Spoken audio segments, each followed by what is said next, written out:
प्रियंका ज्ञानलक्ष्मी जिंदाबाद, प्रियंका ज्ञानलक्ष्मी जिंदाबाद, प्रियंका ज्ञानलक्ष्मी जिंदाबाद, वाक्या चित्रपट जिंदाबाद, वाक्या चित्रपट जिंदाबाद.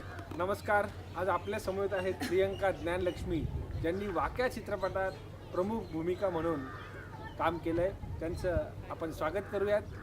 प्रियंका ताई, मला फार आनंद होतोय की आपल्या स्वतःच्या गावात एखादी मुलगी, म्हणजे स्वतःचं एक ध्येय असतं की आपण आपल्या गावात नाव कमवलं पाहिजे, तशा जिद्दीने आपण पेटून या वाक्या चित्रपटाचं संपूर्ण युनिट मालुंजे या छोट्याशा गावात तुम्ही घेऊन आलात आणि इथे गेल्या काही दिवसापासून त्याचं चित्रीकरण सुरू आहे.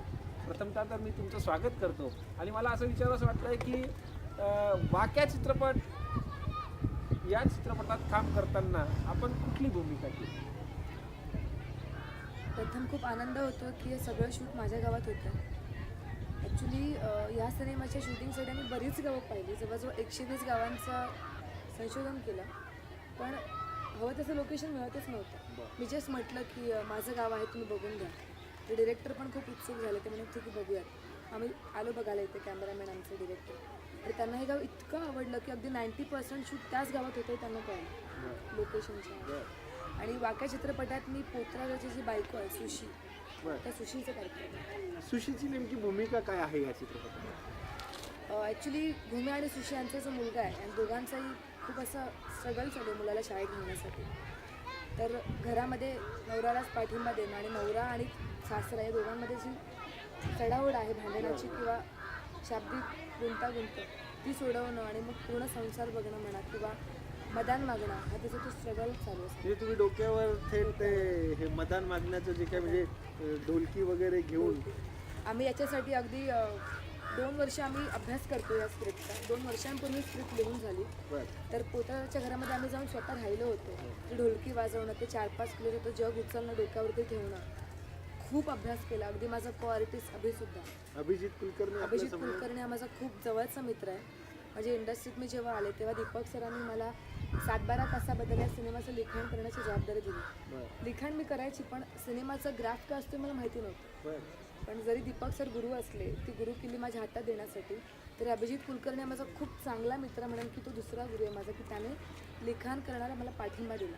Very good. हां, तर मला पुढचा प्रश्न असा विचारायचा वाटतोय प्रियंका ताई, की अभिजित किंवा दीपक सर यांच्याबरोबर काम करताना तुम्हाला कसं फिलिंग, म्हणजे काय अनुभव येतो? ॲक्च्युली असं आपण म्हणतो की देव प्रत्येक ठिकाणी जाऊ शकत नाही म्हणून तो आईला पाठवतो, पण मला वैयक्तिक असं वाटतं की आई प्रत्येक ठिकाणी जाऊ शकत नाही म्हणून तो गुरुला पाठवतो.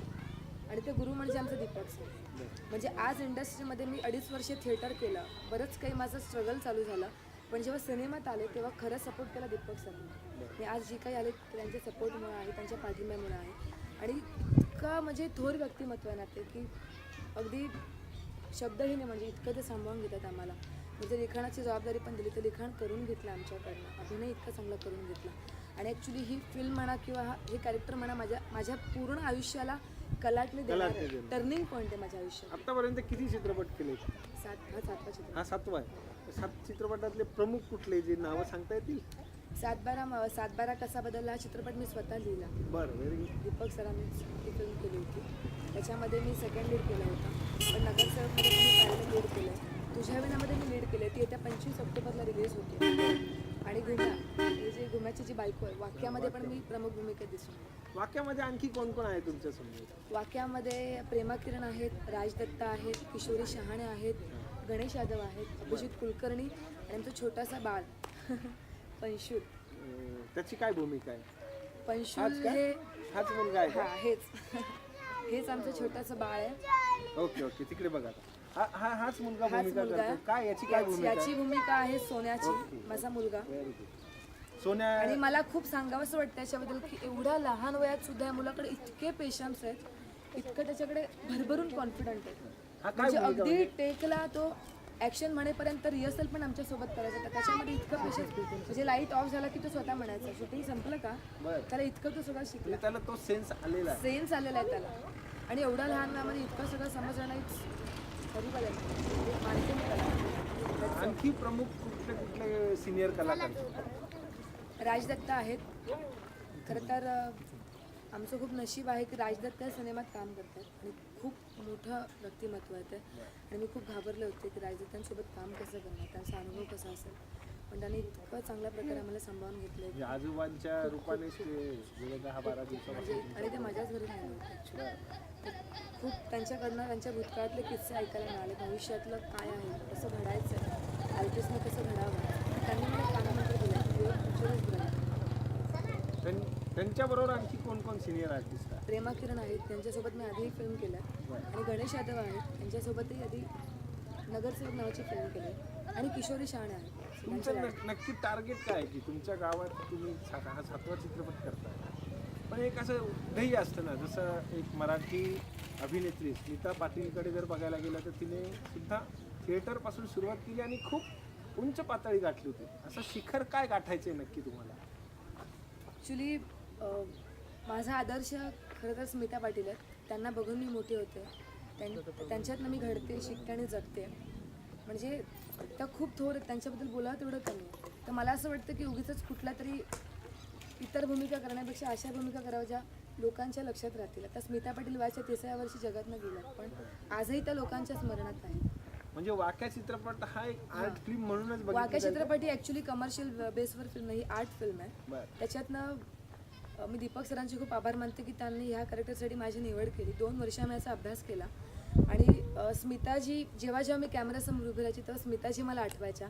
असं जाणवायचं की त्या मला बोलतायत, बाळा तू कर, मी आहे तुझ्या. मुलगा या चित्रपटात काम करतोय, त्याचं पंशुल नाव आहे आणि सुशीचा मुलगा सोन्या दाखवलाय, त्यामुळे त्याची जबाबदारी पडद्याच्या मागे ही कळत न कळत माझ्याकडे आणि माझ्या पत्नीकडे होती. तिने देखील या चित्रपटात छोटीशी भूमिका केली आहे पाटलीनबाईची. म्हणजे इथे सर्व लोक असं म्हणत आहे की एखादा हिरो आपल्या मुलाला ब्रेक देतो, पण आमच्या बाबतीत कदाचित उलटं झालं आहे. सोन्याने म्हणजे आमच्या पंशुलने सुहताला आणि मला या चित्रपटाचं चित्रीकरण करताना वेगवेगळे अनुभव आम्हाला मिळाले आणि ते साठवून ठेवण्यासारखे. आयुष्यभर वाक्या चित्रपट लक्षात राहील, तुमच्याही लक्षात राहील आणि आमच्याही लक्षात राहील अशी अपेक्षा बाळगतो. आणि हा चित्रपट काहीतरी वेगळं सर्वांनाच देऊन जाणार आहे, दीपक सरांनाही देऊन जाईल. हो, आणि आमचं कॅमेरामॅन DOP त्यांचं याच्यामध्ये खूप श्रेय आहे, कारण त्यांच्यासोबत ही माझी 7वी फिल्म आहे. बरं. त्याच्यामुळे त्यांचं म्हणजे मला माहिती आहे की डिरेक्टरला माझ्याकडनं काय अपेक्षा आहे आणि डिरेक्टरला माहिती आहे की मी त्यांना कितपत देऊ शकतो. ही जी त्यांची बॉन्डिंग आहे ती प्रत्येक फिल्ममध्ये दिसून आलेली आहे. माऊलीच्या टीम विषयी काय सांगाल? माऊलीची टीम अप्रतिम आहे. म्हणजे आम्ही कधीच असं सेटवरती प्रोफेशनल कधी नसतो. कट झाला की आम्ही असं ग्रुप करून बसणं म्हणा, जेवणं म्हणा, पिकनिकच सुरू आहे तुमची, मस्ती असंच करणं असतं ना? खूप छान. आणि स्मिता पाटीलांकडून मला एक गोष्ट शिकायला मिळाली की जेव्हा आपण एखादं कॅरेक्टर जगतो तेव्हा फक्त त्या कॅरेक्टरच्या भूतकाळाचा आणि भविष्याचा विचार करणं. आणि जेव्हा मी ते सीन करायचे तेव्हा स्मिताजी मला आठवायचे. मला आवर्जून सांगावं असं वाटतं की त्या कदाचित भूतकाळात होऊन गेला म्हणून कदाचित त्यांच्याकडनं मला बाळकडू प्यायला मिळालं आणि ती जादू किंवा ते श्रम घेण्याची ताकद मला मिळाली. त्यांच्यासारखं नाही पण त्यांच्या इतकं बनण्याचा मी नक्की प्रयत्न करेन. बघा, ध्येय आणि उद्दिष्ट जर ठरवलेलं असेल तर ते निश्चित गाठण्याचा प्रयत्न प्रत्येक व्यक्ती करतो आणि पॉझिटिव्ह सेन्स ज्याच्या मनात असतात तो निश्चितपणे पुढे जातो. याच शुभेच्छा आपण प्रियंका ताईंना आणि संपूर्ण माऊलीचे जी काही युनिट आहे त्यांना देऊयात आणि इथे थांबूयात. धन्यवाद.